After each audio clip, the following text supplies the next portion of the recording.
What was the most surprising or interesting thing that you found out about the king while writing the book? Well, so many things. Like I said, uh, I was most touched and fascinated by his heartbreaking childhood and his. I mean, that was one of the aspects. I mean, when you would look at the specifics, for example, while he was a small child, he would only see both of his parents for 15 minutes in the morning, 15 minutes in the evening before they had dinner. That was it.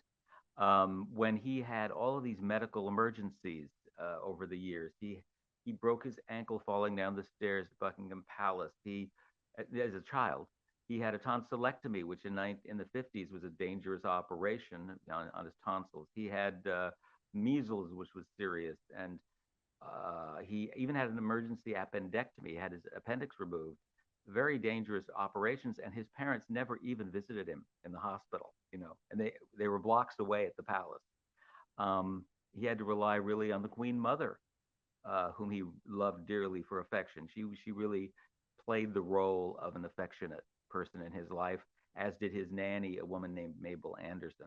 So when they sent him away as a little boy to uh, private school, uh, you would think he would be spoiled there by the other students they want to curry favor with him, but no, they beat him up, they abused him, they kicked him on the playing fields, they piled on him, they humiliated him. He hated it, begged to come home from his school, and his parents said, "No, you've got to tough it out." So he always felt that he was a victim from the earliest days, and I think he still feels that to some extent, even though he's you know king, top of the heap.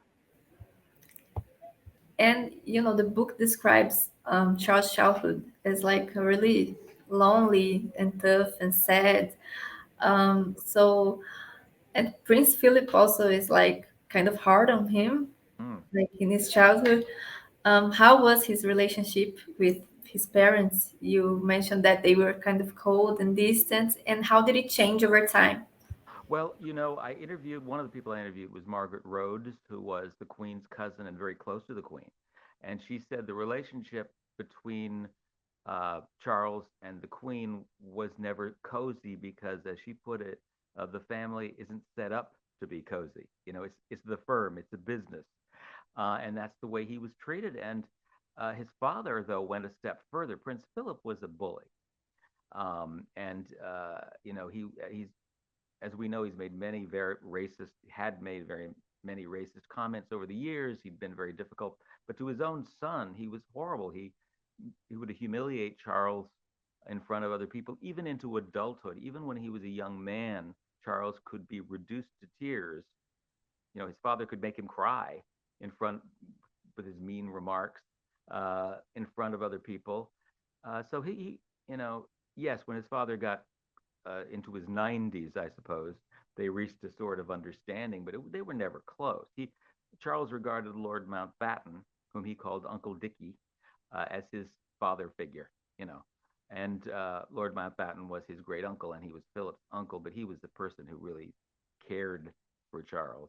The Queen, meanwhile, was this distant, cold figure to Charles, and as she aged, of course, um, I don't know if it was, I suppose there was a degree of affection, but always tension because, he wanted to take the job. He had waited to be king longer than anyone else, by far, 74 years. I mean, uh, the closest to that was Edward VII, who waited 59 years to succeed Queen Victoria. But Charles would not have minded if his mother had stepped aside, and he even kind of floated that idea to pressure her to step aside in the early 1990s, and she just batted him down. She wasn't about to do that. She thought it was a lifetime job.